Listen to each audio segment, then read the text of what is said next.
So the question is whether or not we can find a better way to fund education, which, it's funny. We're sitting here on the EP podcast, and one of my other shows you might know is Sox in the Basement, which is one of the top White Sox podcasts. And that's the one I would like to be on. Oh, yeah, you can come on. We could talk about that. We could talk about how ludicrous it would be to give a billionaire multi-billions of dollars to get a new stadium when he's already got one that is perfectly fine. Yep. And I would rather see those billions address the problem you're talking about. And it seems as though the state and the city and all these other people, all the other politicians in the area, no matter what level they're at, have basically given him the same response, right? Because there are bigger things to look at here if you're going to spend that kind of money. Yeah, I think that's right. I think people's view of tax subsidies for stadiums is in a completely different place than when it was in 1988 when the White Sox got funding to build new Comiskey Park, or even in 2001 when the legislature passed a bill to help the Bears renovate Soldier Field.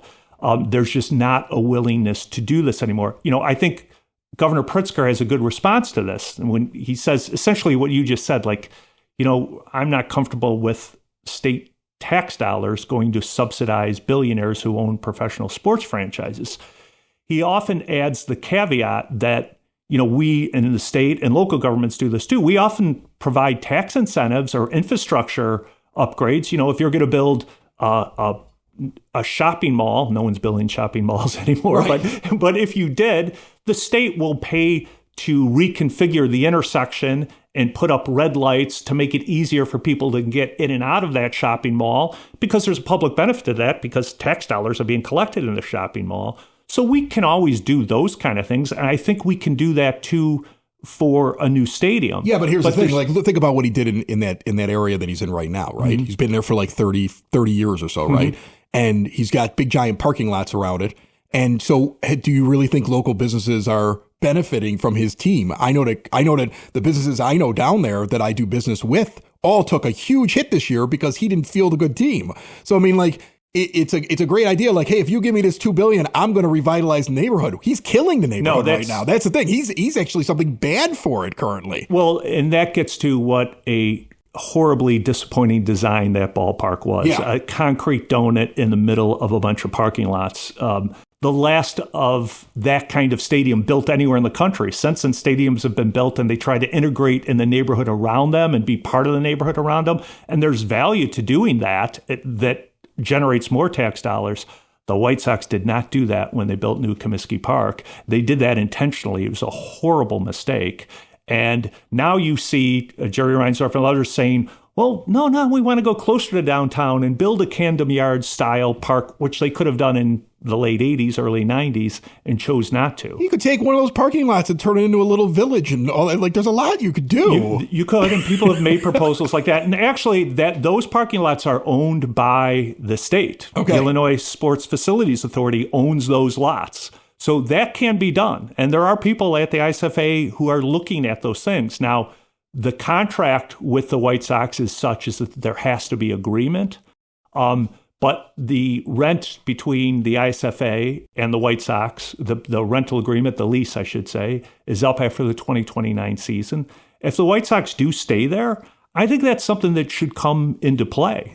We should look at redeveloping those parking lots. We should look at integrating the neighborhood. One of the things that drives me crazy, and you hear this a lot from North Siders and North Suburbanites, but Rob Manfred, the commissioner of baseball, said this today.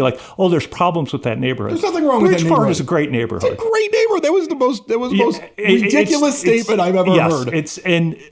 It could be better if you found a way to do a better job of integrating the ballpark into the surroundings.